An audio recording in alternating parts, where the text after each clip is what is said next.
Mbak Devi bisa Atau saya? dikondisikan supaya Ibu Silvi bisa Oh iya. screen. Sudah. Ya.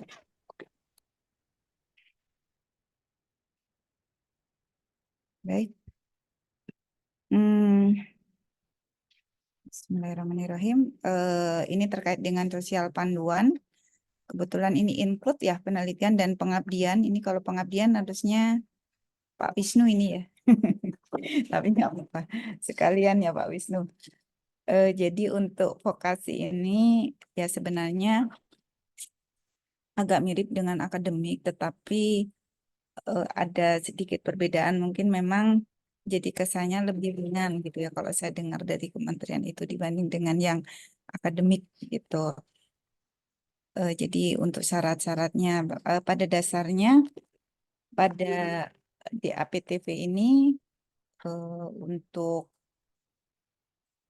penelitian dan pengabdian kepada masyarakat itu pastinya ketua peneliti adalah dosen tetap dari perguruan tinggi di UNJ ya yang mempunyai NIDN atau NIDK. Jadi NIDK juga boleh. Kemudian anggota peneliti itu dosen yang mempunyai NIDN atau NIDK di bawah Kemendikbudristek atau di bawah kementerian lain, Dudi, pemerintah, atau LSM itu juga bisa. Dan untuk pelaksana penelitian dan pengabdian itu harus melibatkan mahasiswa yang mempunyai NIM. Jadi kalau pengalaman itu harus mahasiswa dari ketua peneliti. Dari ketua peneliti biasanya akan muncul. Jadi kalau saya, home base saya di prodi kosmetik, maka yang akan muncul adalah mahasiswa dari prodi saya, bukan dari anggota peneliti jika anggota peneliti itu dari prodi lain atau perguruan tinggi lain. Lalu kita menggunakan aplikasi Bima dan setiap dosen itu hanya dapat menerima pendanaan 2 usulan penelitian, di mana 1 usulan sebagai ketua dan 1 sebagai anggota atau 2 sebagai anggota pada tahun berjalan. Dan 2 usulan pengabdian kepada masyarakat, di mana 1 usulan sebagai ketua atau 1 sebagai anggota atau 2 sebagai anggota pada tahun berjalan. Jadi Bapak Ibu maksimal bisa mengajukan 2 proposal penelitian dan 2 proposal pengabdian. Tapi tidak bisa semuanya sebagai ketua. Kemudian khusus untuk penelitian tesis magister dan penelitian disertasi doktor, pengusul dapat mengajukan total kedua skema paling banyak 3 usulan, baik sebagai ketua maupun anggota di luar ketentuan yang tadi. Lalu setiap dosen hanya boleh mendapatkan pendanaan maksimum 2 kali sebagai ketua untuk skema penelitian dosen pemula atau PDP. Mohon izin Bu Silvi, slide-nya Ya. belum berubah ya Bu? Slide-nya. Ya, ini karena memang ini baru ketentuan umum secara umum. Siap. Karena Baik, di baik. dalam Makasih. sini nanti tidak ada. Jadi Siap, saya siap. kemukakan dulu ketentuan umum yang harus dipahami sebelum kita melakukan atau memilih skema. Gitu. Karena ini berlaku untuk semua. Kemudian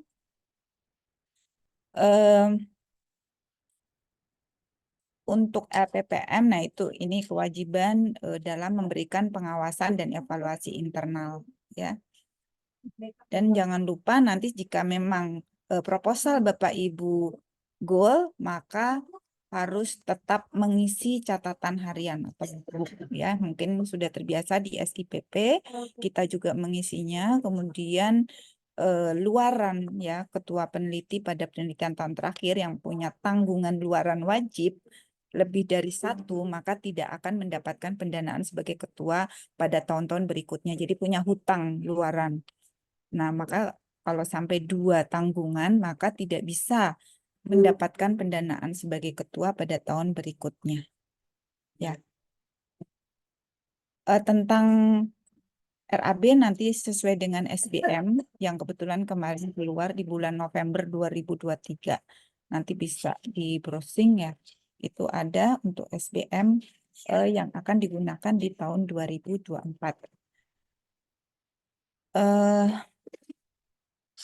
Sebentar.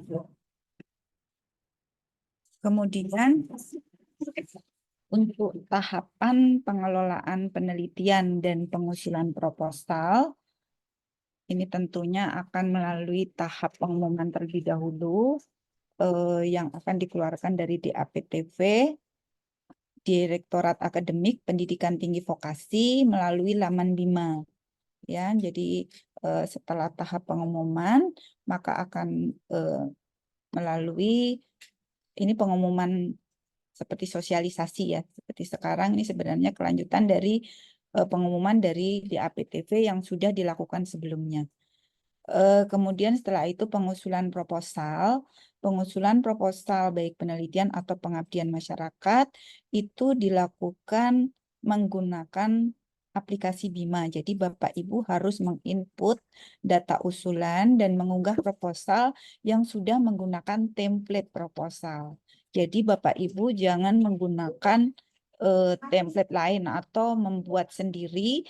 Bapak Ibu harus mengunduh terlebih dahulu template-nya yang ada di Bima.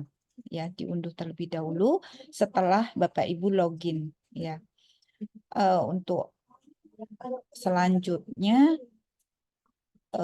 kemudian nanti usulan itu harus mendapatkan approval dari pimpinan, ya.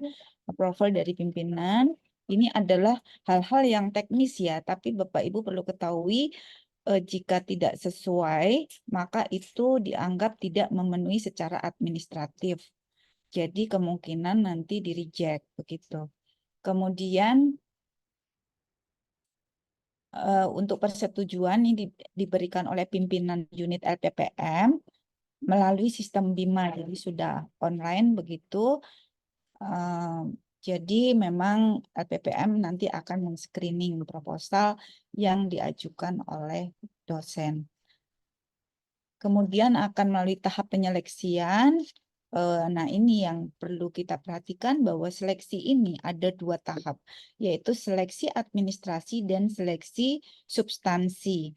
Sebelum proposal kita diseleksi secara substansi, maka proposal kita harus sesuai dengan administratif atau persyaratan yang sudah ada di dalam laman Bima.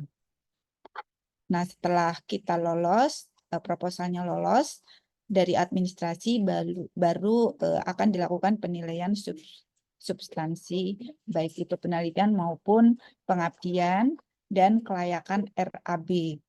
RAB ini mengacu pada kriteria seleksi yang ditetapkan. Jadi menggunakan yang terbaru. Setelah itu baru tahap penetapan. Tahap penetapan ini dengan mempertimbangkan hasil seleksi dan besaran biaya, hasil penetapan akan diinformasikan melalui Bima. Kemudian pengusul yang proposalnya ditetapkan untuk didanai nanti akan melakukan perbaikan proposal sesuai rekomendasi dari reviewer. Baru tahap pelaksanaan. Jadi nanti ada revisi proposal. Seperti yang kemarin saya lakukan juga ada revisi proposal. Biasanya ada undangan dari Diksi. Kemudian tahap pelaksanaan ini kita akan membuat kontrak dan lain-lain ya. Dan nanti selanjutnya setelah dilaksanakan ya dengan setelah kontrak dan pencairan dana dari revisi proposal RAB, kemudian pelaksanaan kegiatan, maka kita akan tahap pelaporan. Pada tahap pelaporan, nah itu ada pertanggungjawaban pelaksanaan kegiatan 70% dan seterusnya ya SPTB. Nah, itu mungkin Bapak Ibu sudah hafal ya karena sudah terbiasa di kita juga seperti itu. Kemudian nanti pemantauan dan evaluasi itu akan dilakukan MONEF baik secara internal maupun eksternal, kemudian evaluasi keberlanjutan dan penilaian hasil.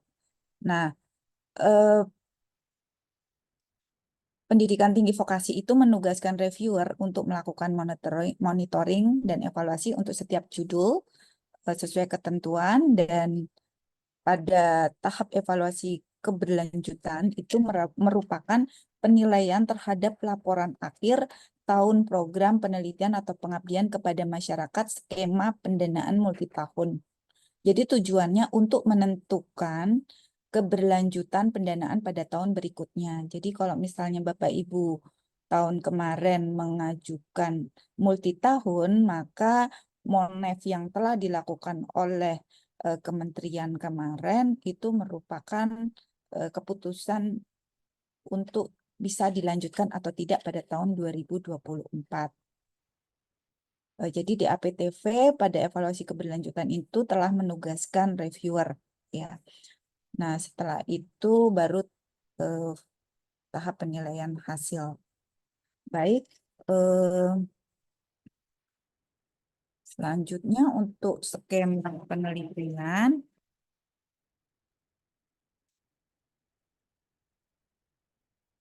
Untuk skema penelitian ini ada penelitian dasar, di mana untuk penelitian dasar itu TKP-nya atau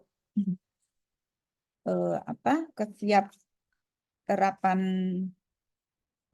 teknologi, ya, tingkat kesiap terapan teknologinya itu 1-3, itu untuk penelitian dasar. Kemudian untuk penelitian terapan itu TKT-nya 4-6, dan untuk penelitian pengembangan itu TKT-nya 7-9, ya. Untuk skema penelitian dasar itu ada 6 ruang lingkup, yaitu penelitian dosen pemula, kemudian penelitian kerjasama, itu ada yang dalam negeri, luar negeri, penelitian tesis magister, penelitian disertasi doktor, PMDSU, penelitian kajian kebijakan strategis, lalu penelitian terapan ada penelitian terapan penugasan atau PTP, dan P2V atau produk vokasi. Selanjutnya penelitian pengembangan itu penelitian pengembangan itu sebenarnya hanya ada satu, ya, program pengembangan untuk TKT 7-9. Skema pengabdian sendiri itu ada PBM, ada PBK, PBW, dan mitra vokasi. Jadi ada yang berbasis masyarakat, kewirausahaan, berbasis wilayah, dan mitra vokasi. Kemudian untuk penelitian dasar ini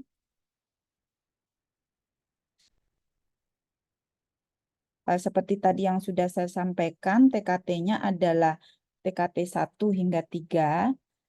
Ini berorientasi kepada penjelasan atau penemuan atau invensi guna mengantisipasi suatu gejala atau fenomena, kaidah, model, atau postulat baru yang mendukung suatu proses teknologi, bisa atau kesehatan, atau pertanian, dan lain-lain dalam rangka mendukung penelitian terapan. Jadi di sini kita akan diarahkan ke selanjutnya berlanjut ke penelitian terapan. Skema penelitian dasar ini dilakukan untuk penelitian kerjasama dari dalam atau luar negeri. Jadi untuk skemanya, nah kalau untuk penelitian dosen pemula, ini hanya untuk perguruan tinggi yang klasternya Madya Pratama Binaan. UNJ termasuk mandiri, jadi sayang ya ini tidak bisa mengikuti yang penelitian dosen pemula. Karena ini hanya untuk institusi klaster mandiri. Madya Pratama Binaan. Sedangkan UNJ itu mandiri. Begitu. Ya. Ini jangka waktu 1 tahun dan dananya 20 juta. Selanjutnya, penelitian kerjasama. Penelitian kerjasama itu ada penelitian kerjasama dalam negeri dan penelitian kerjasama luar negeri atau PDLN. Untuk penelitian kerjasama dalam negeri Ini jangka waktunya 2 sampai 3 tahun dan pendanaannya SBK Riset dan Inovasi maksimum 150 juta. Ini bisa untuk institusi mandiri. Kemudian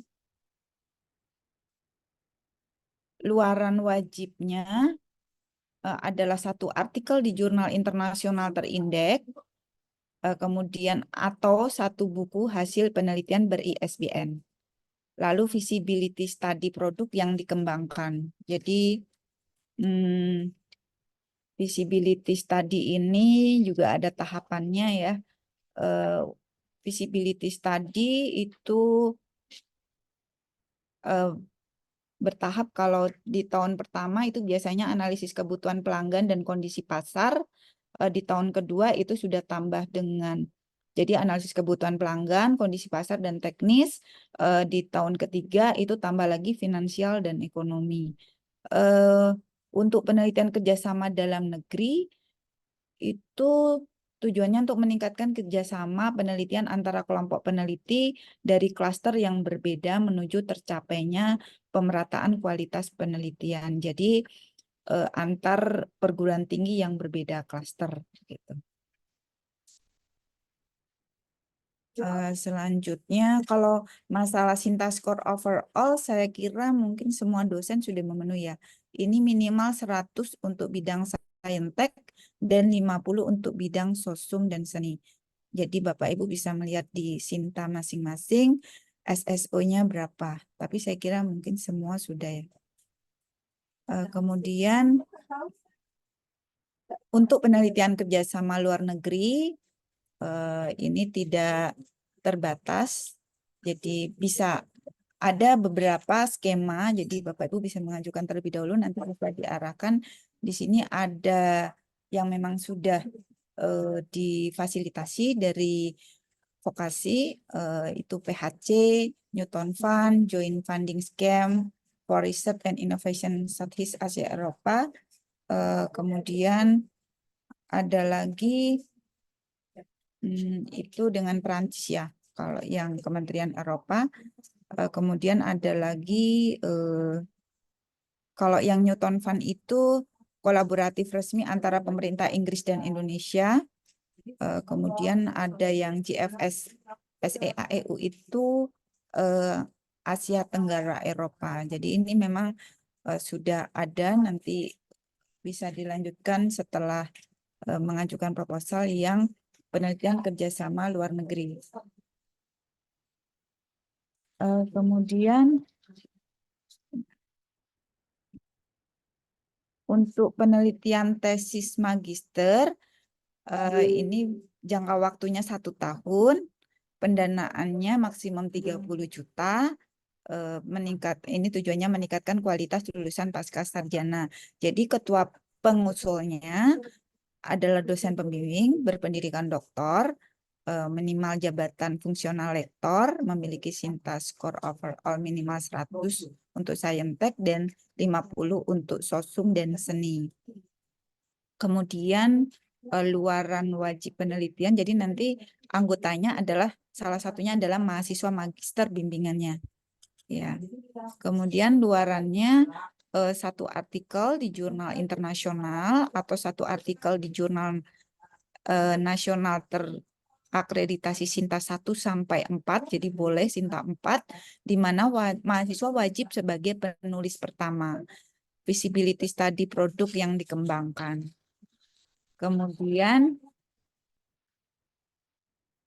untuk penelitian disertasi doktor itu jangka waktunya 1 sampai 2 tahun, pendanaan SBK Riset dan Inovasi maksimum 60 juta per tahun. Dan ini tujuannya meningkatkan kualitas lulusan pasca sarjana dengan luaran 1 artikel di jurnal internasional atau 1 artikel di jurnal nasional terakreditasi Sinta 1 sampai 2 dan visibility study produk. Jadi selama periode penelitian menghasilkan minimum 1 artikel di jurnal internasional terindeks pada basis data internasional bereputasi di mana mahasiswa sebagai penulis pertama. Untuk ketuanya itu bisa promotornya, kemudian Anggotanya pastinya salah satunya adalah mahasiswa mahasiswa promotor tersebut, dan bisa dengan kopromotor.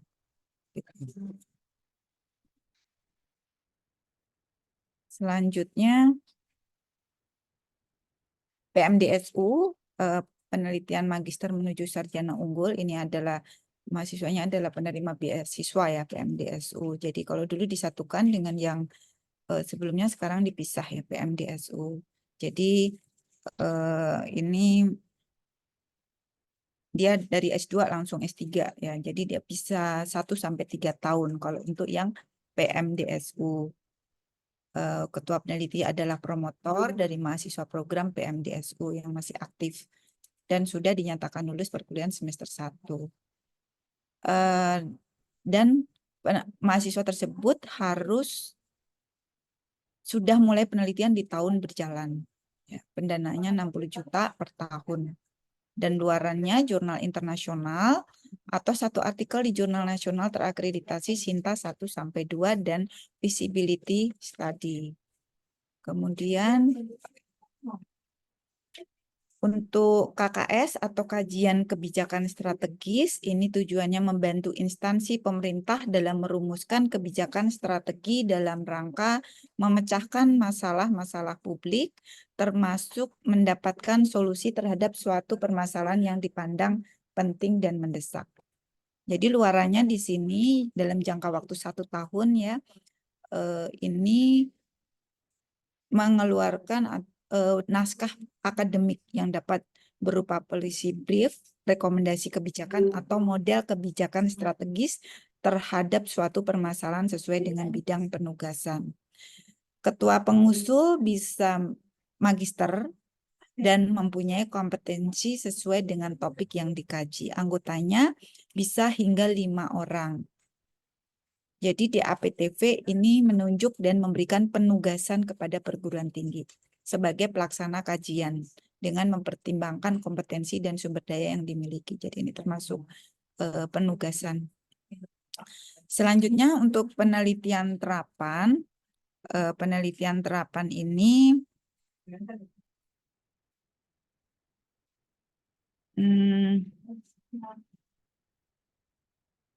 ada 2 macam ya. Penelitian terapan penugasan dan penelitian produk vokasi atau P2V.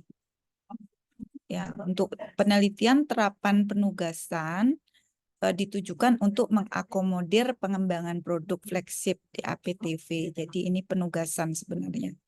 Jadi untuk penelitian terapan ini yang penugasan ini jangka waktunya 2-3 tahun.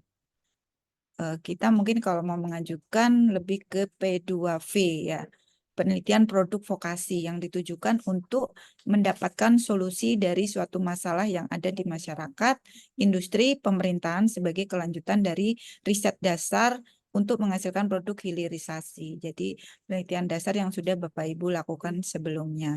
Jangka waktunya 2-3 tahun. Dan luarannya di sini pendanaannya cukup lumayan ya, hingga 300 juta, dan untuk luarannya berupa prototipe atau karya monumental, di mana pada tahun ini di sini ada tahun pertama, kedua, ketiga. Ketiga-tiganya adalah feasibility study, hanya ada perbedaan. Kalau di tahun pertama feasibility study-nya itu analisis kebutuhan pelanggan dan kondisi pasar. Di tahun kedua itu mencakup analisis kebutuhan pelanggan, kondisi pasar, dan teknis. Sedangkan di tahun ketiga, feasibility study-nya itu analisis kebutuhan pelanggan, kondisi pasar, teknis, finansial, dan ekonomi. Setiap tahun harus ada luaran feasibility study. Selain itu, untuk tahun pertama juga harus ada KI, bisa paten sederhana terdaftar, hak cipta, atau varietas perlindungan tanaman, atau desain tata letak terpadu granted, naskah akademik atau karya monumental. Di tahun kedua, selain visibility study, juga ada dokumen pengujian produk pada lingkungan yang terbatas. Dan di tahun ketiga, selain visibility study, ada dokumen pengujian produk pada lingkungan sebenarnya yang terbatas. Untuk ketua pengusul bisa berpendidikan S3 asisten ahli minimal, bisa juga S2 dengan minimal jabatannya adalah lektor. Untuk SSO-nya 100, untuk Saintek dan untuk Sosum Seni itu 50. Jadi untuk ketua pengusul itu memiliki publikasi 1 artikel di jurnal internasional, ini syaratnya ya, dan atau jurnal nasional terakreditasi Sinta 2 sebagai penulis pertama atau korespondensi, atau telah menulis 3 buku hasil penelitian ber-ISBN sebagai penulis pertama yang diterbitkan oleh penerbit anggota IKAPI. Perlu diketahui Bapak Ibu, untuk Edura itu juga sudah menjadi anggota IKAPI ya, yang UNJ. Kemudian anggota pengusul itu 2-3 orang dan minimum 1 orang. Selanjutnya, jadi untuk penelitian produk vokasi atau P2V ini ditujukan untuk mendapatkan solusi dari suatu masalah yang ada di masyarakat, industri, pemerintah sebagai kelanjutan dari riset dasar dan menghasilkan produk hilirisasi. Memang diharapkan dari vokasi itu nantinya bisa menghasilkan produk, bisa barang, bisa jasa, dan itu nanti bisa diaplikasikan, bisa dengan industri atau dengan masyarakat secara langsung. Kemudian kelanjutan dari P2P selama periode penelitian ini harus menghasilkan 1 artikel di jurnal internasional terindeks pada basis data bereputasi, dan hasil analisis selanjutnya diwujudkan dalam bentuk perjanjian kerjasama dengan mitra pengguna hasil penelitian. Jadi hasil penelitian bisa produk, bisa model terapan, bisa jasa. Selanjutnya penelitian pengembangan. Untuk penelitian pengembangan ini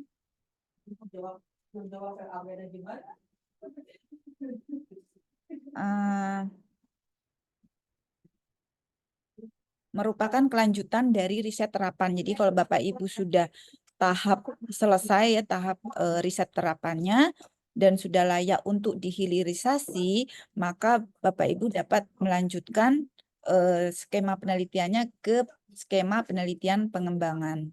Jadi skema ini diharapkan dapat menghasilkan produk layak industri dan memiliki potensi komersialisasi. Tentunya kita perlu berkolaborasi dengan mitra pengguna atau mitra investor. Tujuannya adalah mengimplementasikan produk prioritas riset nasional dan diarahkan untuk peningkatan produktivitas komersialisasi atau hilirisasi produk hasil riset yang dilindungi oleh kekayaan intelektual. Dalam penelitian ini diperlukan keterlibatan mitra sebagai investor. Dan perlu Bapak Ibu ketahui bahwa dalam proses pengukuran TKT, hasil penelitian pengembangan ini harus berada di level TKT 7-9. Skema penelitian pengembangan dapat dilakukan untuk penelitian kerjasama dari dalam atau luar negeri. Jadi penelitian kerjasama luar negeri dapat dilakukan secara multilateral atau dalam bentuk konsorsium. Skema penelitian pengembangan merupakan penugasan dari DAPTV. Ya. Penugasan dapat diberikan kepada perguruan tinggi pendidikan vokasi negeri maupun swasta dengan skema persyaratan dan luaran sesuai dengan kebutuhan dan urgensi penugasan. Jadi di sini jangka waktunya 2-3 tahun, kemudian pendanaannya menurut SPK Riset dan Inovasi, UNJ sebagai institusi mandiri itu bisa, dan di sini produk industri atau produk kebijakannya pada tahun pertama berupa mini plan atau scale up yang dibuktikan dengan dokumen layout proses produksi, dokumen DED dan dokumentasi. Tahun kedua berupa sertifikasi produk, dibuktikan dengan dokumen sertifikasi produk dari otoritas resmi, dan tahun ketiga berupa bisnis plan. Ya, luaran berupa produk IPTEX akan dievaluasi setiap tahun. Ketua pengusul bisa S3, asisten ahli, atau S2 lektor. Ya, dan ketua pengusul punya publikasi 2 artikel bereputasi atau 3 buku ber-ISBN yang diterbitkan di penerbit IKP dan mempunyai 1 KI. Memiliki mitra investor, jadi ada surat pernyataan komitmen penyertaan dana oleh mitra in case 10% dari dana yang diajukan. Anggota pengusul minimal 3 orang dan minimum 1 orang anggota yang berasal dari mitra pengguna yang dibuktikan dengan surat penunjukan oleh lembaga atau mitra. Jadi salah satu anggotanya adalah mitranya.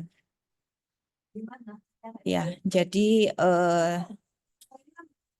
untuk penelitian pengembangan ini merupakan kelanjutan dari riset terapan dan tujuannya antara lain adalah menghasilkan produk ilmu pengetahuan, teknologi, seni, dan budaya yang siap diterapkan dan dicirikan dengan TKT 7-9.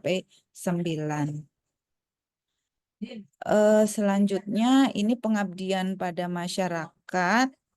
Untuk pengabdian pada masyarakat ini sebenarnya skemanya ada 3 ya untuk skema besar. Ada skema pemberdayaan berbasis masyarakat, ada skema pemberdayaan berbasis kewirausahaan, dan skema pemberdayaan berbasis wilayah. Ya. Untuk pemberdayaan berbasis wilayah atau PBW itu ada PW, kemudian yang PW ya. Kemudian yang kedua ada PDB. Untuk PW ini jangka waktunya 3 tahun dengan pendanaan 150 juta dan dana dari Pemda atau CSR-nya 100 juta per tahun. Untuk yang berbasis wilayah, itu wilayah program PW hanya terdiri dari 1 desa atau kelurahan, namun bidang yang ditangani minimal 2 masalah kewilayahan. Wajib bermitra dengan PT lainnya dari wilayah terdekat.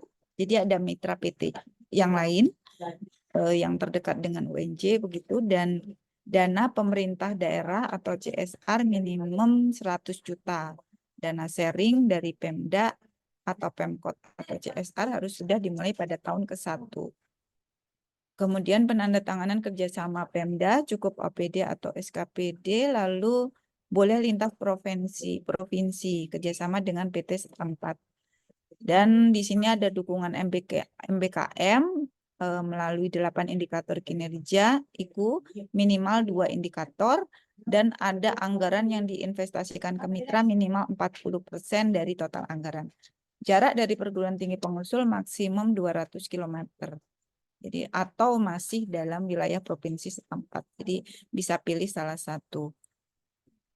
Selanjutnya untuk pemberdayaan desa binaan atau PDB, pendanaannya 150 juta plus dari perguruan tinggi 10 juta per tahun. Nah, ini memberikan solusi permasalahan masyarakat desa dengan pendekatan holistik berbasis riset multidisiplin, mengaplikasikan hasil riset unggulan perguruan tinggi yang sesuai dengan urgensi kebutuhan masyarakat desa, memberikan penguatan potensi masyarakat desa melalui aplikasi hasil riset unggulan perguruan tinggi, dan membentuk desa mitra sebagai salah satu model Science Teknopark perguruan tinggi. Kriteria dari PDB itu bermitra dengan 1 desa yang merupakan binaan PT, jadi binaan UNJ, melibatkan 2 kelompok masyarakat pada desa binaan per tahun, boleh berganti tiap tahunnya, dan ada dana pendamping dari PT minimal 10 juta per tahun. Lokasi maksimal 200 km dari PT atau lebih dari 200 km asalkan masih dalam 1 provinsi. Mendukung MBKM melalui 8 indikator IKU, minimal 2 indikator, dan anggaran yang diinvestasikan ke mitra minimal 40% dari total. Ketuanya bisa lektor minimum 50 SSO-nya untuk Saintek dan 25 untuk Sosum. Ini saya kira sama ya untuk semuanya. Kemudian tim pengusul memiliki kapabilitas atau rekam jejak keilmuan sains yang sesuai dengan kegiatan yang diusulkan dan melibatkan minimal 4 orang mahasiswa per tahun. Mahasiswanya bisa berganti di setiap tahunnya. Luaran dari PW dan PDB ini adalah tahun ke-1 peningkatan level keberdayaan mitra, 1 publikasi di proceeding seminar internasional di dalam negeri ber-ISBN, video kegiatan, dan artikel di media massa cetak atau elektronik. Kemudian luaran tahun kedua, peningkatan level keberdayaan mitra, menghasilkan 1 artikel ilmiah yang dipublikasikan melalui Jurnal Nasional Sinta, peringkat 1-6, atau 1 artikel dalam proceeding terindeks Scopus dari seminar internasional yang dilaksanakan secara daring atau dilaksanakan di dalam negeri, atau 1 artikel di jurnal internasional terindeks Copernicus atau yang setara. Kemudian ada video kegiatan serta artikel di media massa cetak atau elektronik. Dan luaran tahun ketiga itu ada peningkatan level keberdayaan mitra, menghasilkan 1 artikel ilmiah yang dipublikasikan melalui Jurnal Nasional Sinta peringkat 1-6, 1 artikel dalam proceeding terindeks Scopus dari seminar internasional yang dilaksanakan secara daring atau dilaksanakan di dalam negeri, atau 1 artikel di jurnal internasional terindeks Copernicus atau setara, kemudian video kegiatan, artikel di media massa cetak atau elektronik, dan menghasilkan minimal 1 produk yang ber-KI. Bisa hak cipta, paten, dan paten sederhana. Kemudian luaran tambahannya itu metode atau sistem, HKI, buku ber-ISBN, penerapan teknologi dan inovasi, serta publikasi internasional. Jadi Bapak Ibu, yang perlu kita perhatikan, yang pertama adalah pada saat kita membuat proposal, kita perlu memperhatikan penilaian seleksi administrasi ini. Dalam penilaian seleksi administrasi, semuanya dari semua skema itu pastinya harus memenuhi aturan penulisan usulan sesuai ketentuan pada panduan. Jadi tata tulis, subbagian, serta jumlah kata per bagian. Ada aturannya. Jadi Bapak Ibu jangan sampai jumlah katanya melebihi yang ditetapkan. Kemudian untuk PKDN, penelitian kerjasama dalam negeri, itu ada tambahan rekam jejak publikasi ketua TPM. Jadi ini hal yang sangat penting diperhatikan, karena jika tidak lulus seleksi administrasi, maka tidak akan melewati seleksi substansi. Lalu untuk skema penelitian terapan, itu sama, penulisan usulan, tata tulis ya Bapak Ibu, dan untuk produk vokasi P2V itu ada rekam jejak ketua pengusul. Kemudian untuk penelitian pengembangan ini ada penulisan usulan sesuai ketentuan dan rekam jejak publikasi ketua pengusul serta rekam jejak KI atau ketua pengusul ya. Jadi ini perlu diperhatikan ya. Mungkin itu ya yang dari saya, Pak Wisnu.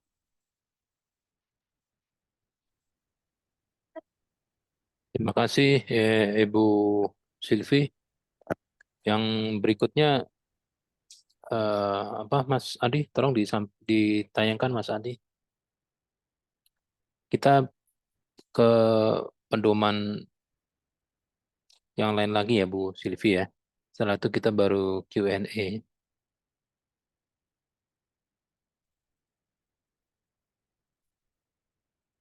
Jadi Ibu Bapak yang terhormat, ini sekarang masuk ke panduan teknis menggunakan BIMA. Next, Mas.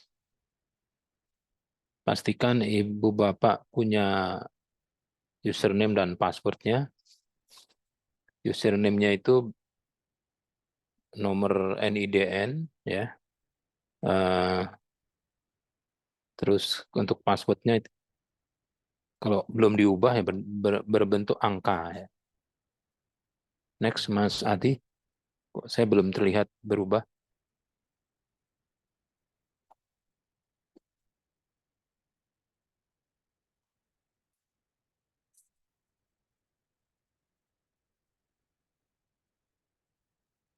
Sebentar.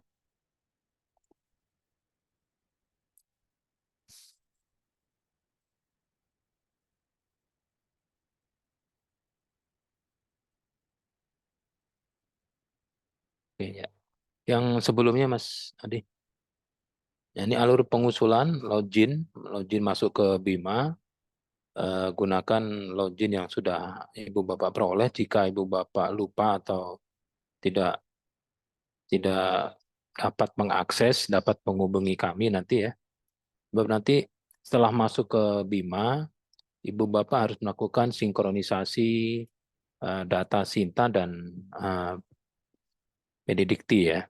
Setelah itu akan terlihat proposal atau skim-skim yang Ibu Bapak bisa masuk ya. Itu nanti ada cek eligibilitas, ukur tingkatan KT-nya, lengkapi identitas pengusul, substansinya, lengkapi detail RAB dan seterusnya. Jadi ini nanti akan ada format-format ya yang diisi secara online. Jadi pada saat Ibu Bapak memasukkan nanti pastikan Ibu Bapak sudah punya proposalnya dulu, terus baru data-datanya itu dimasukkan satu persatu melalui website. Next, Mas Adi. Jadi nanti di website itu ada dashboard pengusul, selanjutnya adalah sinkronisasi data, bisa Sinta dulu atau PDDikti. Setelah itu baru mengisi ya usulan penelitian atau pengabdian pada masyarakat sesuai skema yang Ibu Bapak inginkan. Next. Untuk halaman Bima itu bima.kemendikbud.go.id ya. Tapi sekarang kelihatannya belum dibuka. Jadi nanti memasukkan username dan password ya. Terus setelah itu login. Jika ada masalah, hubungi LPPM. Nanti kami akan hubungkan dengan petugas master password di UNJ ya. Karena di situ tidak ada lupa password ya. Nah kalau sudah masuk, itu nanti ada dashboardnya. Itu ada 2, penelitian dan pengabdian.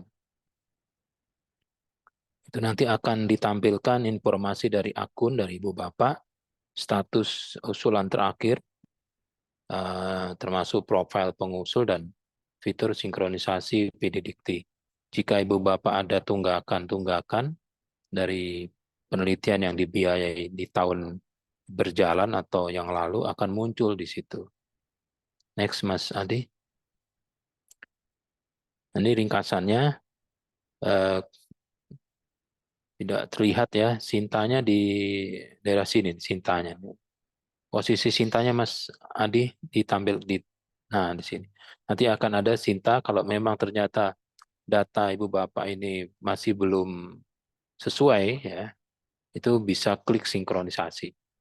Jadi untuk untuk melakukan sinkronisasi itu kami bisa bantu, LPM bisa bantu ya.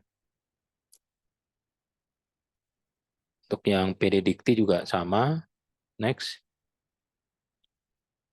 Nah, setelah itu jika laman Bima sudah dibuka, nanti di profil di dashboard pengusul bisa diklik usulan baru, klik penelitian dan nanti akan muncul di bagian bawah itu adalah skema-skema yang eligible ya. Skema-skema yang eligible. Tapi kalau sekarang mungkin belum ada ya, karena belum dibuka oleh admin dari Bima. Waktu itu kami sudah ikut acara peresmian buku pedoman, tapi pada saat ditanyakan ke admin Bima, mereka juga belum bisa memberikan tanggal yang pasti. Katanya pertengahan atau akhir Desember untuk diksi. Tapi kalau yang dikti itu di akhir ya, di akhir Desember. Next, Mas Adi. Nah, ini jika sudah diisi, yang sedang diajukan akan muncul. Nah, kalau sudah pernah mengusulkan, ya akan muncul ya, termasuk recordnya. Terus tinggal diklik usulan tambahan. Nah, nanti ada informasi eligibilitas, termasuk yang dibuka, skim-skim yang dibuka saat ini, tahun 2024 maksudnya, bisa dipilih. Ini disesuaikan dengan data dari Ibu Bapak ya, termasuk skor, jabatan fungsional, klaster, status kegiatan yang berjalan. Jadi ini nanti mengacu ke mereka ya. Jadi portofolio lah seperti itulah. Ini bisa apa ya, secara konkret akan bisa diisi, akan terlihat kalau Ibu Bapak sudah masuk ya. Tapi karena belum dibuka ya, kita hanya bisa melihat screenshot yang diperoleh dari tahun sebelumnya. Termasuk melengkapi judul, TKT-nya diukur dan seterusnya. Next, Mas Adi. Nanti ada pengukuran TKT, terus detailnya, terus Mas Adi. Ini ada target TKT-nya. Nah, untuk anggota penelitian, ya, anggota penelitian ini kalau yang multi years, yang lebih dari 1 tahun, ini ada saran, pastikan Ibu Bapak mempunyai anggota dari prodi yang sama, ya. Sehingga kalau ada satu lain hal, ketuanya tidak dapat hadir pada saat evaluasi atau yang lain, jadi anggotanya bisa meneruskan. Jadi anggota itu termasuk yang dilihat juga. Terus Mas Adi, nah ini anggotanya bisa dipilih. Next.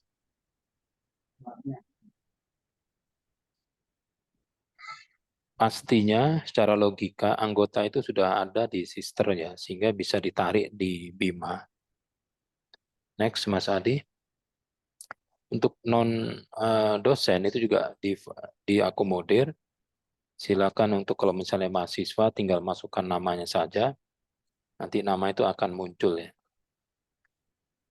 Hati-hati kalau nama itu nanti bisa sama ya, sehingga harus dipilih nama mahasiswa yang dari lembaga atau dari universitas tempat Ibu Bapak ya, yang jadi harus valid yang benar. Jangan begitu namanya sama terus diklik ya, karena nama bisa saja sama. Untuk yang non dosen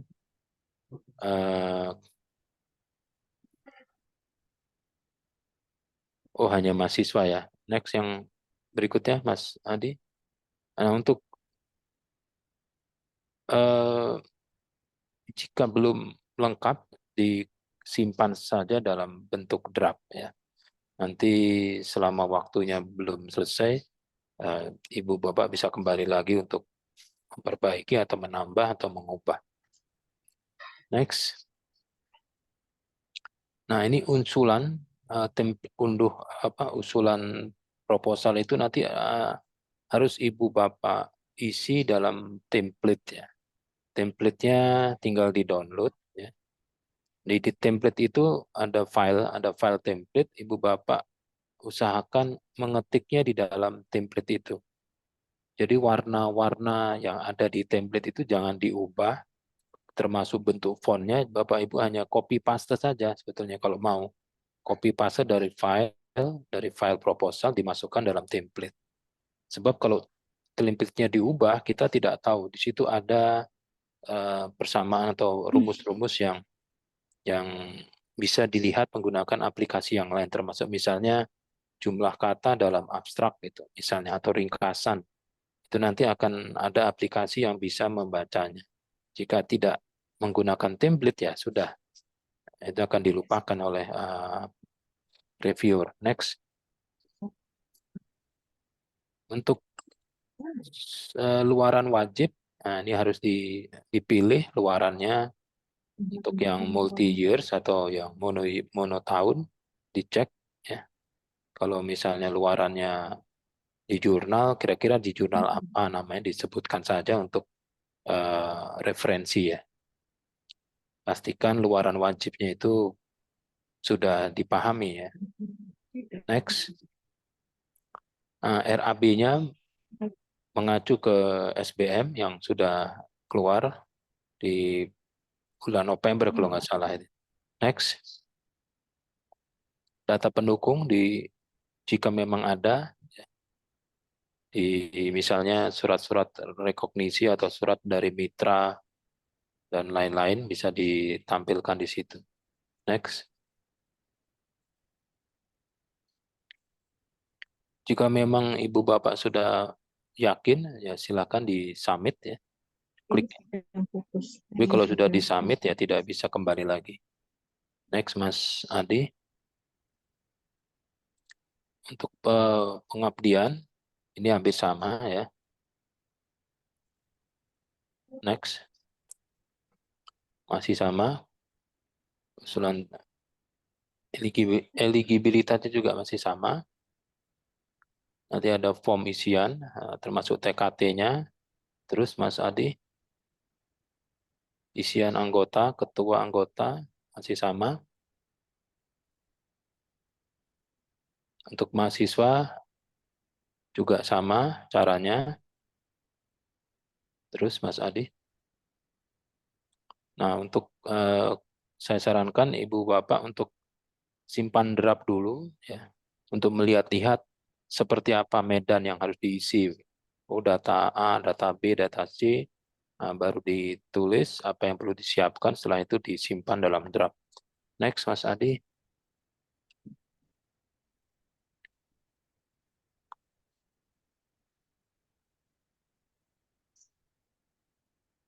Untuk luarannya tergantung skim yang dipilih ya. Jadi setiap skim itu luarannya Ibu Bapak harus pastikan, jangan sampai tidak sanggup untuk memenuhi luaran, karena luaran akan apa namanya, akan dipantau ya, akan ditagih ya, di akhir. Terus Mas Adi, ini masih sama, masih luaran. Next. RAB juga sama, mengacu ke RAB, dokumen pendukung. Kalau pengabdian itu misalnya ada surat mitra juga harus ada. Terus dokumen sama yang masih tadi Mas. Terus konfirmasi silakan langsung disubmit kalau sudah yakin semua selesai dan sudah selesai. Jadi itu saja Ibu Bapak, kita kembali ke dengan Ibu Silvi. Jadi teman-teman silakan kalau ada yang perlu ditanyakan, kita akan buka sesi pertama. Tolong sebutkan nama dan langsung pertanyaannya. Silakan.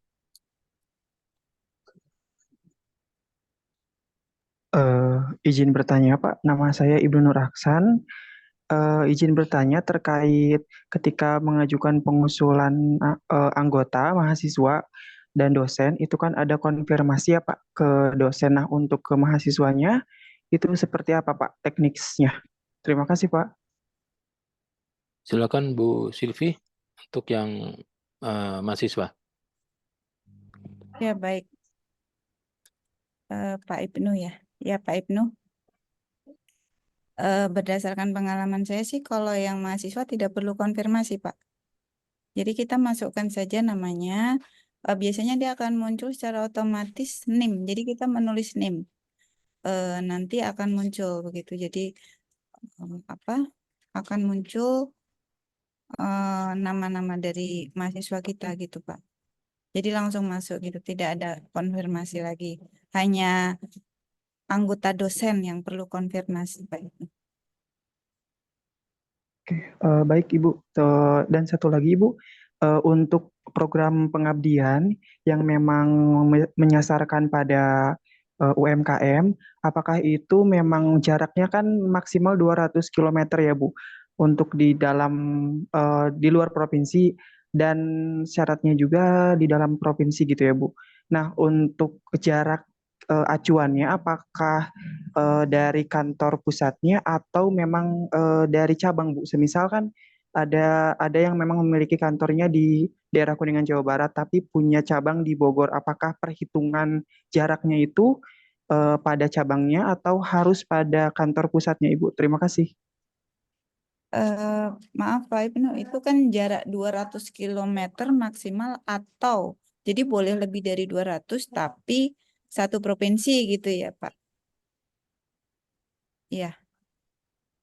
Kalau jarak dari pusat mungkin Pak Wisnu lebih paham, maksudnya ini mungkin kayak UNJ itu kan kita UNJ itu di Rawamangun Muka gitu ya Pak ya, tapi ada yang di mana misalnya nggak beda jauh sih. Kalau yang di Pemuda, ada lagi yang kampus D gitu ya Pak Wisnu. Pak Ibnu, lokasi mitranya di mana, Pak? Yang Lokasi konkretnya di lokasi mana? konkretnya itu kan kantor pusatnya itu di Kuningan Jawa Barat, namun memiliki apa ya, seperti kantor pemasaran di Bogor, Pak. Ya, konkretnya Bapak kemana? Ke Bogor atau ke mana? Karena Konkretnya. karena masih satu naungan di Bogor juga bisa, Pak. Jadi yang diukur adalah perjalanan darat, bukan jalur udara ya. Perjalanan darat dari Bapak kantornya di mana, Pak? Di kampus apa? Kampus A, B, C, D, di UNJ. Di UNJ, Pak, di kampus A. Kampus A ke lokasi mitra, misalnya ke suatu desa, bahwa desa itu adalah remote area dari suatu institusi, berarti kan Bapak konkretnya ke desa. Desa itu berapa kilometer? Pakai itu aja Google Map, Pak. Ketikkan Google Map, lokasi konkretnya, pelaksanaan pengabdiannya, nanti akan muncul kilometer. Gitu, Pak. Baik, Pak. Terima kasih, Pak. Ya. Ada lagi yang lain dari Ibu Bapak?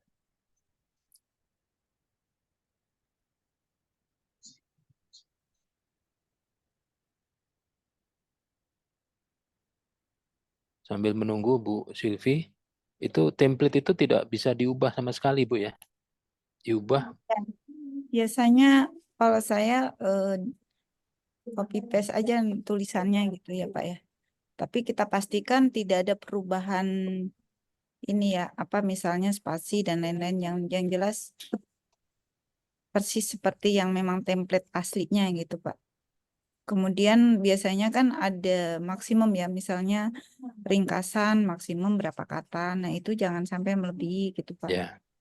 Lalu seperti kata kunci gitu ya, kata kunci misalnya maksimumnya 5. Nah, kata kunci ini kan bukan berarti kata kunci itu bunga sendiri, mawar sendiri gitu bukan ya. Bunga mawar itu sebagai satu kata gitu ya. Baru nanti titik koma. Jadi ada kesinambungan itu.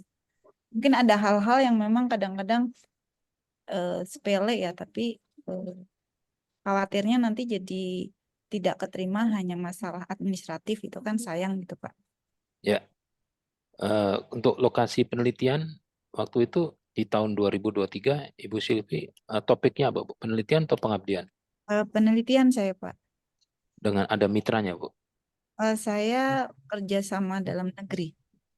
Kerjasama dalam negeri, jadi dengan perguruan tinggi, kebetulan saya menggandeng UI, UHAMKA, dan UB. Nah, untuk mendapatkan perguruan tinggi yang Ibu sebut tadi, itu bagaimana caranya? Mungkin teman-teman bisa dapat mendengar. Apakah itu teman-teman waktu dulu S3 atau gimana begitu? Ya betul Pak. Jadi memang saat kita sekolah itu adalah ajang kita berkenalan dan menjalin menjalin hubungan gitu ya. Jadi Secara akademik ya. hubungannya harus kita jaga supaya tetap baik. Jadi yang di UI itu promotor saya, yang di UP itu adik kelas saya, di UHAMKA juga adik kelas saya. Oke, berarti kan lebih dari satu perguruan tinggi mitranya ya Bu ya. Ketiga, Tiga itu apakah ada bukti di dokumennya Bu? iya, itu ada yang ditandatangani di atas materai itu yang kita upload, Pak. Nah, untuk teman-teman, bukti mitra itu memang harus dibuat ya Bu ya, Bu Silvi ya. Ya, betul. Terus kalau menggunakan materai, mohon maaf, materai yang dipakai jangan materai yang di-scan. Belilah e-materai. Jadi elektronik materai ada tuh coba di-download aplikasi di Play Store, nanti kita bayar, nanti kita akan dikirim materai dalam bentuk elektronik materai. Jangan menggunakan materai scan dari internet, materai yang sudah dipakai untuk untuk apa ya, untuk surat keterangan penelitian yang tahun lalu. So, kalau saya dapat info dari reviewer proposal itu banyak yang gagal karena materai yang dipakai tahun lalu dipakai lagi. Mereka sudah menghafal nomor-nomor materai itu. Terus suratnya yang menandatangani apakah cukup dekan atau harus rektor, Bu Silvi? Yang bersangkutan, Pak. Ya. Jadi yang bersangkutan yang tanda tangan. Dengan kop suratnya kop perguruan tinggi. Ya. Itu mantap ya kalau udah dapat seperti itu. Silakan Ibu Irika. Ya, tes. Suara saya cukup terdengar? Terdengar loud and clear. Terdengar kan? Ya, baik. Ya, baik. Terima kasih, Pak Setiko. Saya tertarik dengan skema yang diajukan oleh Bu Silvi. Tadi kan dijelaskan untuk kerjasama, penelitian kerjasama itu UNJ tidak bisa jadi pengusul. Kalau boleh tahu berarti pada saat kasusnya Bu Silvi itu Bu Silvi sebagai perguruan tinggi mitra. Sementara itu dulu. Ya, kemarin saya kebetulan sebagai pengusulnya, Bu Irika. Saya sebagai pengusulnya dan saya menggandeng 2 perguruan tinggi yang berbeda klaster itu. Oh, jadi agak berbeda dengan tadi penjelasannya ya. Lolos gitu. Kalau Iya, tadi katanya karena iya, kita mandiri nggak boleh jadi pengusul.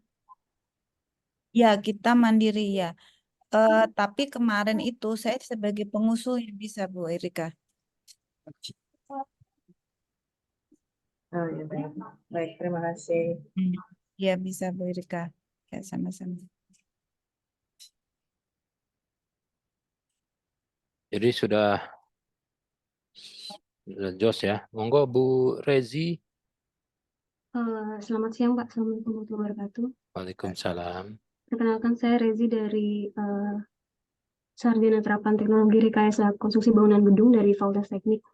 Izin bertanya untuk Prof. Silvi.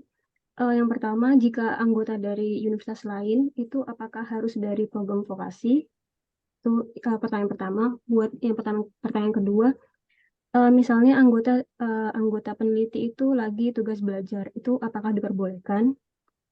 Lalu untuk pertanyaan ketiga, apakah ada persyaratan anggota, misal sintanya harus sama dengan ketua, yaitu minimal skornya 100. Terima kasih, Prof. Ya, terima kasih Bu Rezi. Jadi kalau untuk yang pertanyaan pertama, itu tidak. Jadi yang vokasi adalah ketuanya. Makanya di sini tadi waktu Bu Irika nanya, yang mengajukan saya, karena yang vokasi saya. Yang 3 itu akademik semua. 3-tiganya akademik. Dan itu bisa menjadi anggota vokasi. Begitu pula saya bisa menjadi anggotanya teman saya yang akademik. Gitu. Jadi sebenarnya kita bisa tetap menjalin kerjasama dengan yang bukan vokasi. Jangankan yang satu perguruan tinggi, beda perguruan tinggi pun bisa gitu. Hanya kita sebagai dosen yang home base-nya vokasi, maka kalau kita menjadi ketua peneliti, kita mengajukannya lewat aplikasi Bima Diksi. Begitu Bapak Ibu. Dan untuk anggota peneliti, sebenarnya begini ya Bu Rezi, bisa dicek dosen yang bersangkutan jika memang sedang tugas belajar, apakah Bimanya aktif atau tidak gitu. Apakah eligible atau tidak. Itu kalau beliau tidak eligible berarti beliau memang tidak bisa menjadi anggota, apalagi menjadi ketua. Karena kan kalau tugas belajar itu kan akan berpengaruh ya Pak Wisnu di Bimanya. Kalau kita sedang tugas belajar atau karena kalau kita buka Bima itu biasanya langsung keluar ya. Apakah kita itu eligible atau tidak, dan kita eligible-nya itu untuk penelitian skema apa saja itu akan langsung muncul gitu Ibu. Jadi misalnya kita klik misalnya di penelitian ya, nanti ada usulan penelitian, kemudian tambah usulan baru. Nah, nanti tiba-tiba akan muncul info eligibilitas. Nah, di situ misalnya mungkin ini atau saya share screen ya. Sebentar. Silakan Bu Ya, Sylvie. jadi begini nih. Nah, jadi nanti akan langsung muncul info eligibilitas seperti ini. Jadi kita sebentar ya, saya klik ini ya, usulan baru, ini tambah usulan baru. Nah, nanti tiba-tiba muncul ini. Kita akan muncul SSO kita berapa? Ini kan saya 1477. Kemudian keluar kita klasternya apa? Oh, kita kelompok PT Mandiri. Home base-nya apa? Di sini Sains Teknologi. Jabatan fungsional, pendidikan itu akan muncul. Dan di sini akan muncul Bu Rezi, status aktif mengajar atau tidak. Jadi pastinya kementerian itu tahu gitu. Kan sekarang semua sudah terintegrasi ya Bu. Kemudian direktorat kita apa, vokasi atau akademik begitu. Dan nanti di sini berdasarkan eligibilitas ini kita bisa mengusulkan skema apa saja gitu. Misalnya di sini saya bisa ke ini ya, beberapa ini. Dan di sini tidak ada kerjasama muncul karena saya sedang menjadi ketua di kerjasama. Pengabdian juga sama, Bu. Ini ya. Nah, nanti akan muncul begini. Kemudian ini kita eligible untuk apa saja gitu. Kompetitif nasional, kemitraan masyarakat, pemberdayaan wilayah, pemberdayaan di desa binaan. Begitu Ibu. Baik, terima kasih Prof. Untuk pertanyaan yang terakhir itu Prof, anggotanya itu apakah harus Sintanya skor total 100? Enggak. Itu tadi untuk persyaratan ya. Berarti ketua saja ya? Iya, ketua. Itu syarat untuk ketua pengusul. Nanti kalau anggota harus Sinta itu, nanti yang Sintanya kecil banget nggak bisa penelitian terus ya. Kasihan. Jadi saya kira boleh menjadi anggota ya. Itu hanya syarat untuk ketua. Ketua saja, Bu. Baik, terima kasih Prof. Sama-sama, Bu. Ya, sudah paham ya Bu Rezi, anggota dosen yang tugas belajar, selama anggota yang tugas belajar itu masih bisa klik di Bima, berarti dia eligible. Tapi hati-hati kalau dia memang valid tugas belajar, tapi bisa membuka Bima untuk keklik sebagai anggota, nanti dikhawatirkan memulangkan ya sejumlah uang nanti, takutnya begitu. Karena kalau yang tugas belajar haram untuk ikut kegiatan. Berarti tugas belajarnya tidak terdeteksi, berarti belum lapor ya Pak ya? Nah, makanya ada langkah sinkronisasi Iya. Sinta dan PD Dikti. Gitu. Sudah alhamdulillah sudah bisa diakses Bimanya. Kalau yang untuk Dikti belum ya, sudah bisa diakses. Oh, Dikti nggak bisa diakses Pak Wisnu? Belum muncul, yang skim-skimnya belum muncul karena buku panduannya belum di launching. Oh, vokasi duluan berarti. Ya, vokasi Yang dulu. 2023 justru vokasi belakangan, ketinggalan kemarin. Iya, kalau yang kementerian yang aslinya kan vokasi kan, yang dikti malah sebenarnya gabungan dari yang lain itu. Jadi mereka lebih siap. Untuk diksi itu punya dana 40 miliar untuk penelitian dan pengabdian. Tapi sekian triliun sisanya untuk yang kedaireka, yang hilirisasi. Sebetulnya peluangnya tinggi untuk vokasi, Ibu Bapak, karena jumlah dosennya juga tidak sebanyak dikti ya, dan luarannya relatif lebih lunak ya, dibanding yang dikti.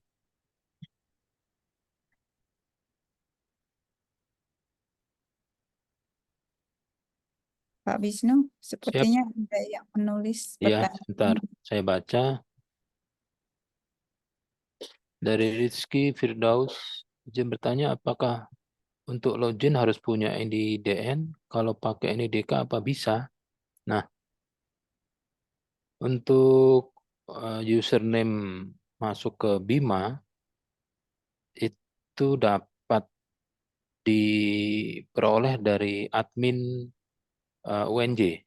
Mas Adi, bisa disampaikan Mas Adi ke siapa mintanya?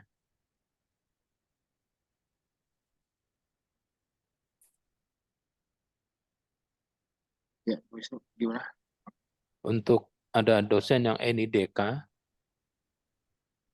untuk login Bima, sepertinya belum punya akun atau bagaimana ini? Bisa dikirimkan NIK-nya ke saya, Pak Rizky, Lewat itu aja. lewat WA boleh, Ya, lewat chat bisa. chat Atau bisa. lewat, ya. Terus saya cek dari sini.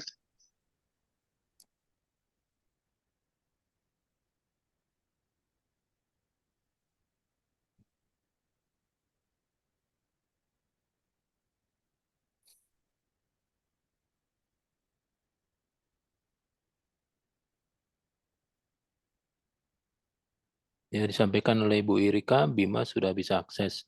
Ya, sudah bisa, Alhamdulillah.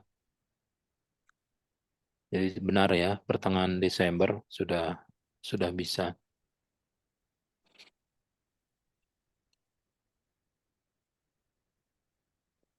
Untuk Ibu Silvi, kalau setelah menerima bantuan hibah itu, nanti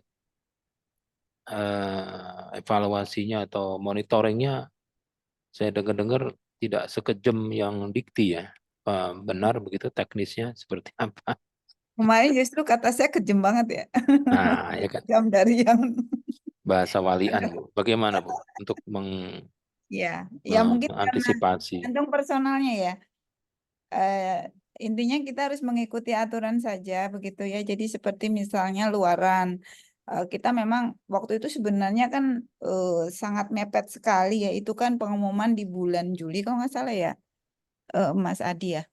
Kemudian bulan Agustus, nah itu bulan November kan harus sudah accepted, udah kebayang ya gimana caranya penelitian, terus kita accepted, waduh itu kan PR banget ya. Jadi apa? Dan itu benar-benar ditanya gitu loh, mana email kalau artikel kita accepted, itu saya tunjukkan, udah saya tunjukkan, kemudian ditanya lagi apa? Kan di situ ada fee ya, bayar ya. Saya kan ada bayarnya lah gitu. Nah itu agak ini nih. Jadi kalau ya itu tergantung orangnya juga sih Pak. Kita nggak bisa ngejudge semua reviewer begitu. Kebetulan dia ya memang mungkin sifatnya saja ya tegas begitu ya. Pengennya reviewer itu kalau kita luaran itu yang free, nggak bayar gitu. Jadi benar-benar yang gratis, tapi kan harus cepat gitu kan, cepat, gratis, dan terindeks Scopus gitu ya. Tapi ya apa sih, saya sih ya apa adanya. Jadi saya yang penting memang janji saya kan accepted. Cuma dia bilang lain kali cari yang gratis ya Bu, gitu dibilang. Gitu. Terus apalagi ya? Lebih keluaran sih seperti kita juga ya, kalau Monef kan lebih luaran yang kita janjikan. Jadi kalau Bapak Ibu mau kita bisa ngukur diri lah kira-kira mau ngasih luarannya apa, dan kalau mau memberikan luaran tambahan itu kira-kira sanggup atau tidak. Kalau memang sanggup ya nggak apa-apa, tapi kalau tidak usah diisi gitu luaran tambahannya gitu. Ya udah luaran wajib aja, nggak masalah kok. Kita hanya luaran wajib gitu. Biasanya kan kalau ada luaran tambahan nanti ada tambahan juga gitu kan. Tapi kalau nggak bisa ya udah luaran wajib aja gitu. Jadi nanti kitanya nggak terlalu berat memenuhi saat akan selesai pelaporan gitu Pak Wisnu. Ya, jadi clue-nya jangan untuk membuat berbobot itu jangan menambah luaran ya. Biarkan yang wajib saja ya. Itu Tapi kalau sanggup nggak apa-apa sih Pak. Misalnya memang sanggup ada luaran tambahan, misalnya saya tambahin yang nasional deh gitu. Atau kan wajibnya itu internasional terindeks gitu ya. Atau mau ditambahin buku gitu, boleh aja gitu. ya. Jadi Terus kita ikut aja di Bima. terus untuk kontribusi anggota itu apakah ditanya Bu? Iya, eh, tapi nggak ini sih. Nanyanya nggak lebih keluaran kalau nanyanya sih. Kalau kontribusinya ya cuma ya gitulah. Ini anggota Oke. nyebut Untuk aja. RAB-nya Enggak ditanya. nggak ada masalah ya. Jangan terlalu takut juga Bapak Ibu nanti nggak ngajuin proposal. Maju dulu. Apakah RAB-nya harus ada bayar pajak Bu? Kan kalau kita beli, kalau saya kan kayak misalnya beli reagen ya, enzim. Nah itu otomatis kan dari sananya ada pajaknya langsung ya, dimasukkan ke situ. Honor peneliti nggak boleh ya. Honor peneliti nggak ada, pembantu peneliti Pak. Ya, ya untuk memastikan bahwa jangan sampai ada honor untuk peneliti. Pembantu peneliti Pak. Ya, Mungkin bisa ngikuti itu tadi ya, apa namanya? SBM. Ya, SBM. Dan ada SBM terbaru ya Pak ya, 2023 yang bulan Ya, November. ya ada. Bisa kita ikuti itu untuk yang 2024. Terus memungkinkan nggak Bu Silvi, Ibu melakukan 2 kegiatan penelitian dan pengabdian di tahun yang sama menurut Nah Ibu? itu sebenarnya memungkinkan saja, cuma kalau pengabdian itu nggak tahu ya, kok saya ngajuin nggak pernah lolos ya Pak. Mungkin Pak Wisnu yang lebih jago kalau pengabdian.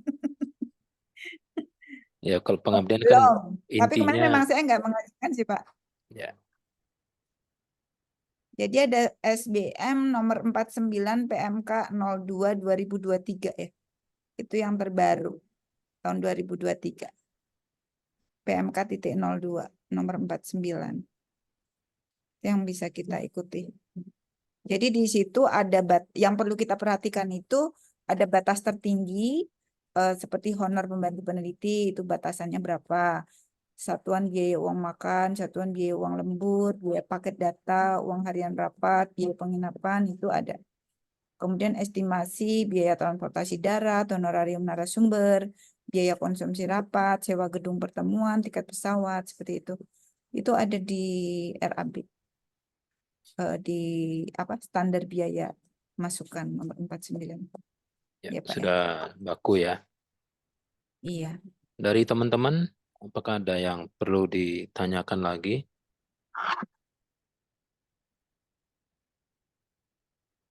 Mungkin saran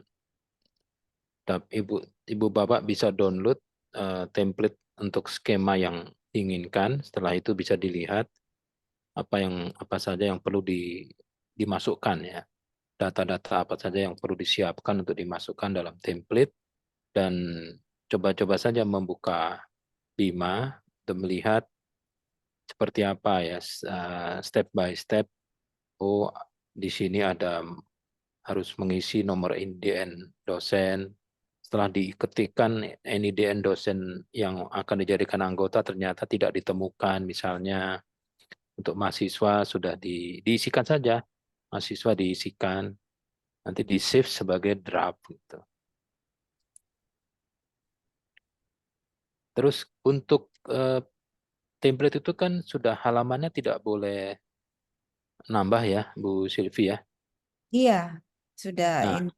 jika masih dirasa perlu untuk menambahkan gambar-gambar, itu kan bisa diisikan di dokumen lain-lain kan Bu ya, bukan di template itu kan. Oh iya bisa, nanti ditambah. Nah, itu. Jadi Bu Bapak kalau merasa ada gambar atau video mungkin ya yang dapat memperkuat proposal, itu jangan dimasukkan dalam template tapi di-upload dalam dokumen lain-lain. Seperti itu ya. Sehingga reviewernya bisa komprehensif dapat menilai proposal yang Ibu Bapak upload.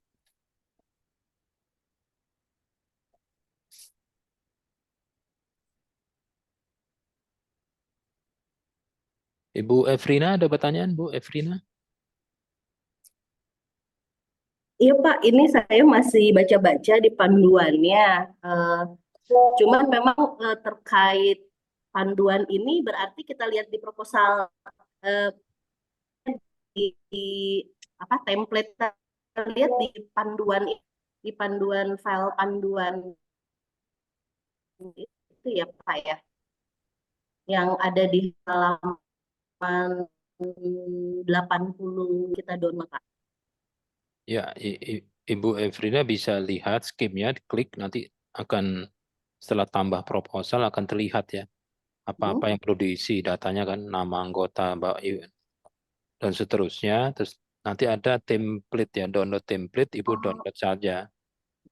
Tadi download dilihat filenya. Itu. Nanti yang diupload kan template-nya itu Bu yang sudah diisi. Oh, ya. Jangan Baik, diubah ya, jangan diubah warnanya atau tanda selain karakter itu jangan diubah. baik Pak. Jadi Terima sebaiknya kasih Pak. setelah di-download itu dikasih rename jadi master template. Nah, nanti setelah itu baru rename lagi. Jadi masih ada yang template yang aslinya masih ada. Baik Pak. Terima kasih Pak informasinya. Ya.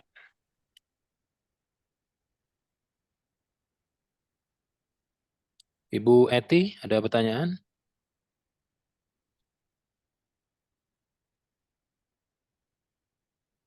Pak Ibas, bagaimana Pak Ibas? Ada yang perlu disampaikan?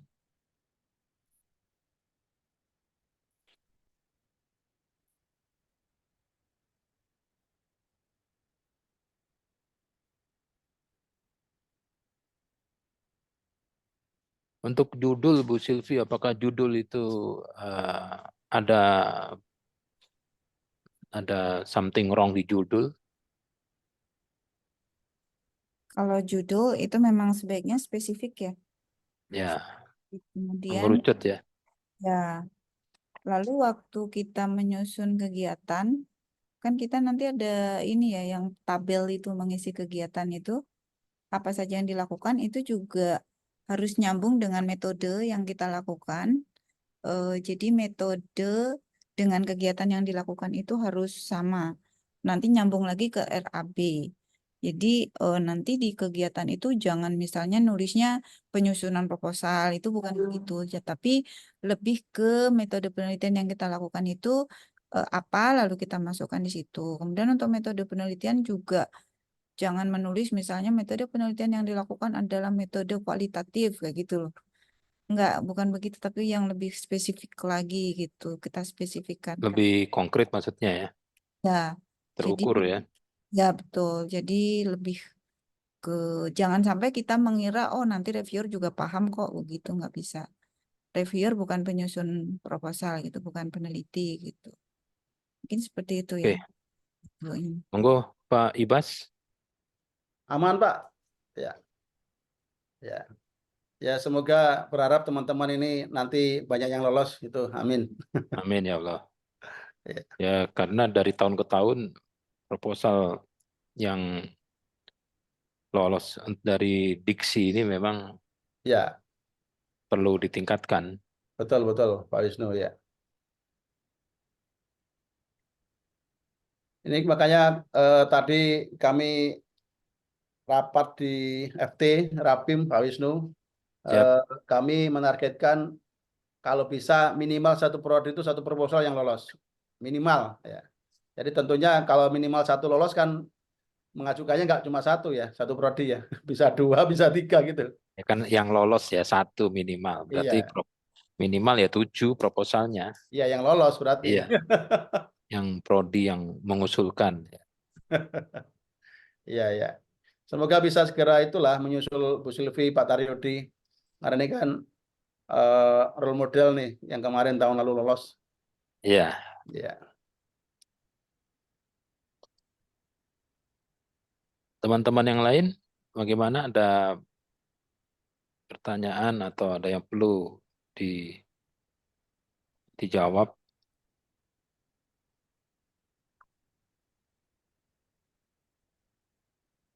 Pak Iwan, monggo. Ada pertanyaan? Ada masukan saran? Pak Iwan sayangnya nggak bisa ngajuin Pak Iwan ya. Saya Pak Iwan nggak bisa ngajuin kan. Pak Iya, Ibas karena Ibas juga ya? Saya nggak bisa ngajuin juga Akademik. saya. bukan Oh, vokasional ya. Pak Ibas juga akademik ya?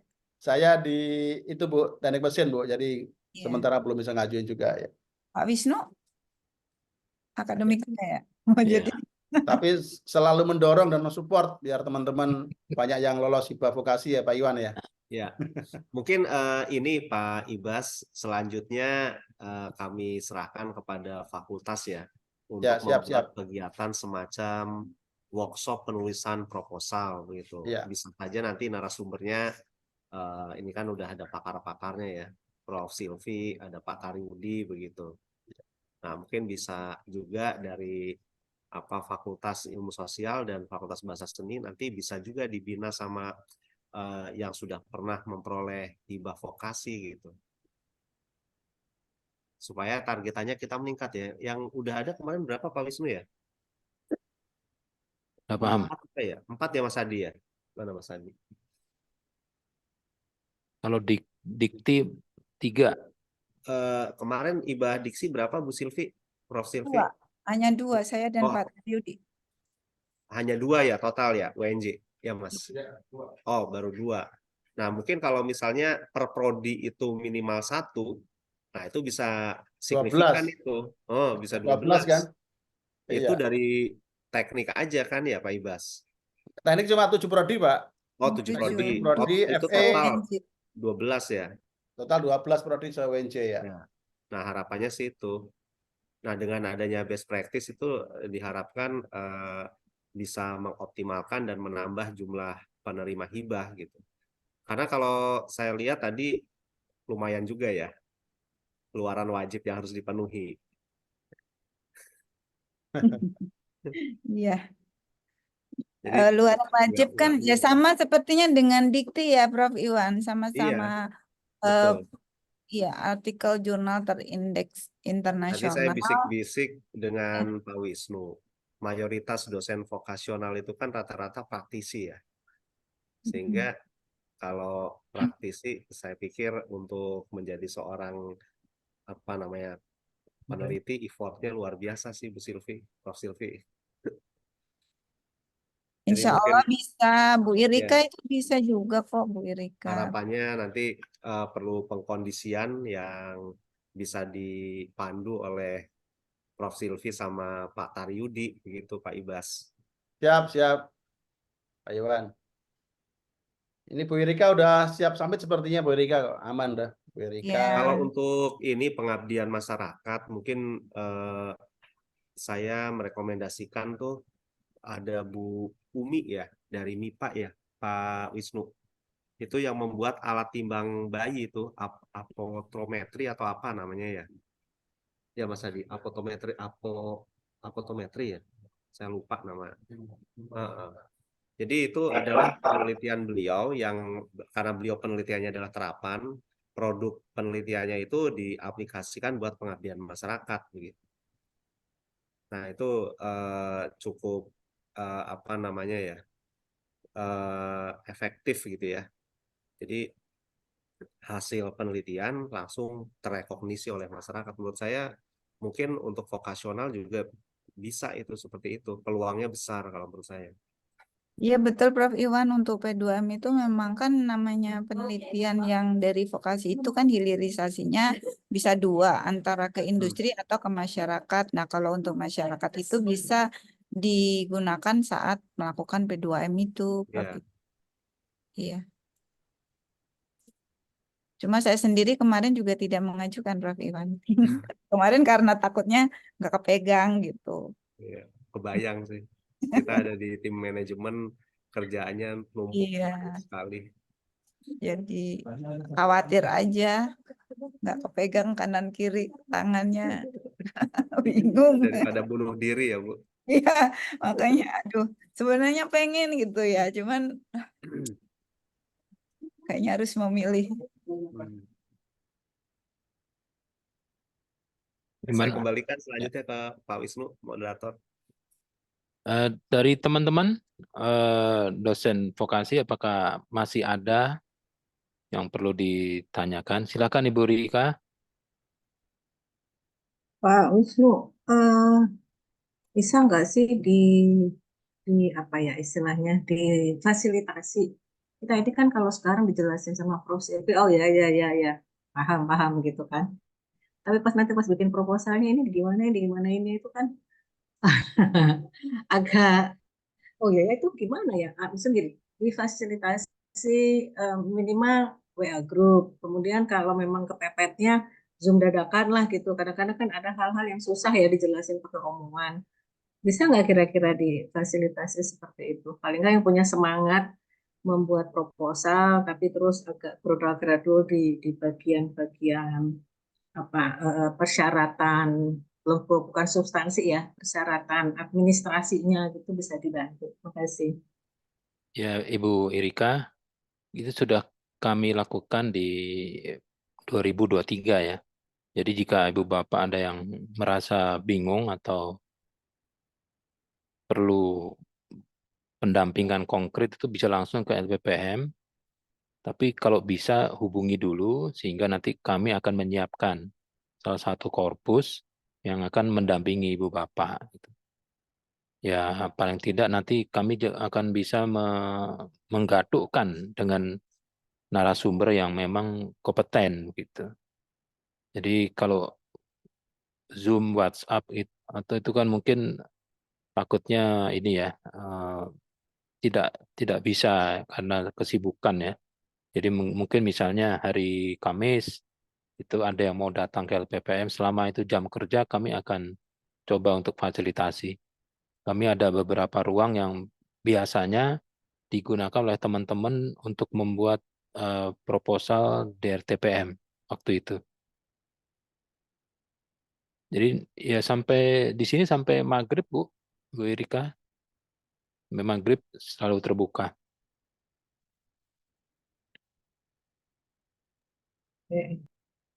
Baik, terima kasih. Ya.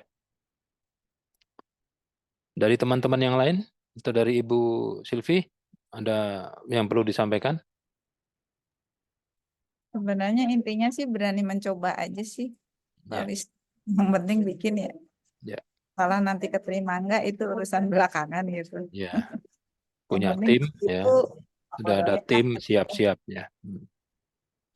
Ya, tambahannya mungkin selain berani mencoba, kita harus apa namanya ya, mengikuti rule of the game-nya ya, menyetir apa yang disampaikan WR1 UI. Ya, Prof. Silvi. Jadi ketika kita ingin terjun terhadap mengikuti event tertentu, kita harus tahu rule of the game-nya gitu. Dan itu harus kita ikuti semua.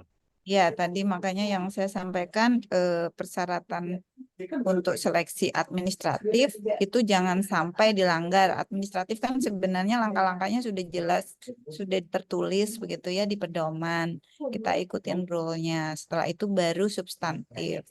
Jadi Seperti misalnya kita menuliskan state of the art. State of the art, judulnya state of the art, tapi dalamnya itu jangan muter-muter blunger gitu. Jadi yang baca juga ini apa sih gitu. Tapi juga jangan cuma satu kalimat atau dua kalimat, karena state of the art itu kan juga suatu rangkaian apa ya, kerangka berpikir kita begitu. Jadi jelas, fokus gitu, spesifik, sehingga mudah dipahami gitu sih. Karena reviewer biasanya akan melihat dari itu yang substantif ya setelah lolos administratif.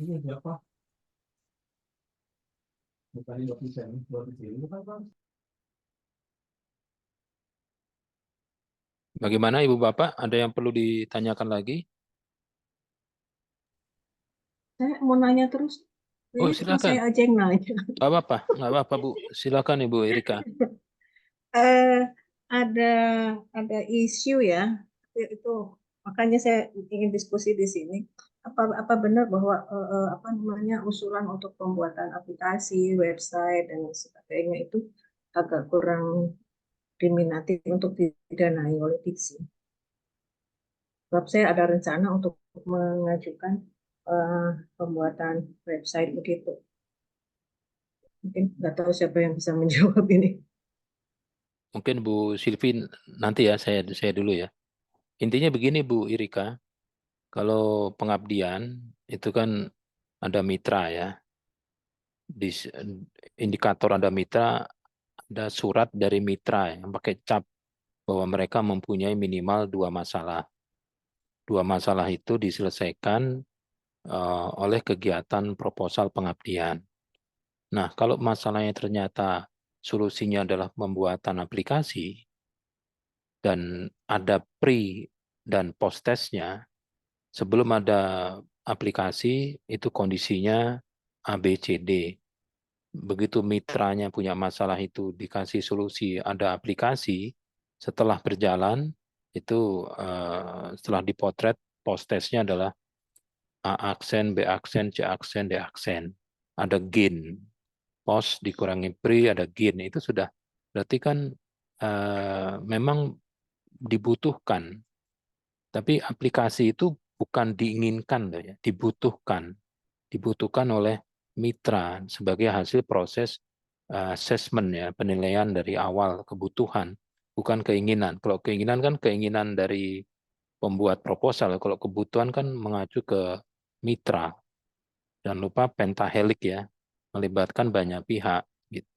Kalau untuk penelitian, monggo Bu Silvi. Masih di mute.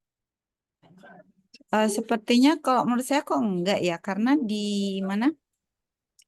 Di panduan itu kan ada lampiran TKT ya. Itu justru di situ ada TKT jenis software ya, jenis software, dan di situ jelas banget kalau TKT 1 itu apa indikatornya apa-apa. Jadi kalau menurut saya kalau lihat dari tabel ini ya untuk software itu justru ada kesempatan begitu ya, kesempatan untuk didanai. Malah di sini kan ada berbagai macam ya, kalau Bapak Ibu nanti melihat di panduan itu kan ada apa TKT lampiran 11 itu ada tingkat kesiaprapan teknologi atau TKT.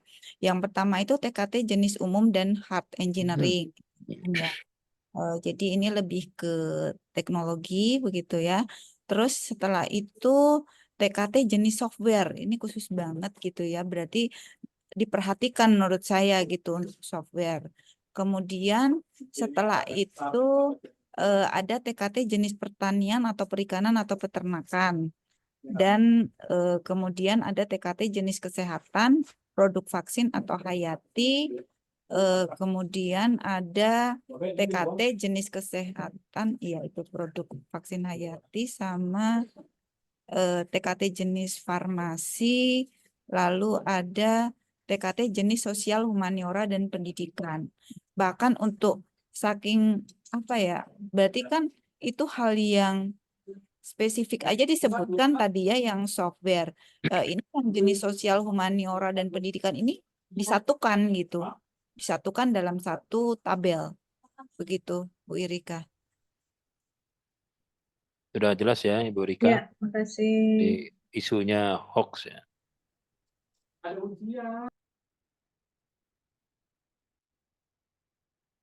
Teman-teman yang lain, apakah ada yang perlu ditanyakan sebelum ditutup?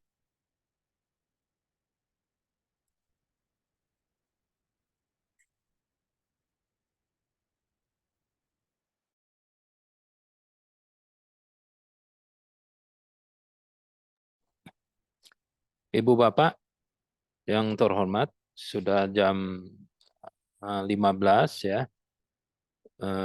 Saya kira paparan dari Ibu Silvi, Prof. Silvi sudah konkret ya. Pertanyaan-pertanyaan tadi sudah disampaikan. Jika masih ada pertanyaan, bisa langsung melalui WhatsApp ke kami, ke LPPM, atau ke Prof. Silvi juga tidak ada masalah. Atau jika memang mau ke LPPM lantai 6, itu bisa. Sebelumnya jangan lupa untuk menghubungi kami supaya kami menyiapkan data-data yang akan dapat menjawab ya, membantu Ibu Bapak dalam membuat proposal. Demikian, terima kasih kepada Prof. Silvi atas masukannya, paparannya, dan teman-teman. Dengan mengucap hamdalah, alhamdulillahirabbil alamin. Acara hari ini ditutup. Kita ketemu lagi di waktu yang lain. Wassalamualaikum warahmatullahi wabarakatuh. Waalaikumsalam warahmatullahi wabarakatuh. Waalaikumsalam warahmatullahi Terima kasih wabarakatuh. Pak Wisnu, Pak Iwan, Prof. Yuk, Silvi, terima baik. kasih. Terima kasih Bapak Ibu, Terima Prof. kasih. Silvi, Pak Ibas, dan Bapak Ibu semua. Assalamualaikum, izin live Bapak Ibu. Waalaikumsalam. Izin live. Waalaikumsalam.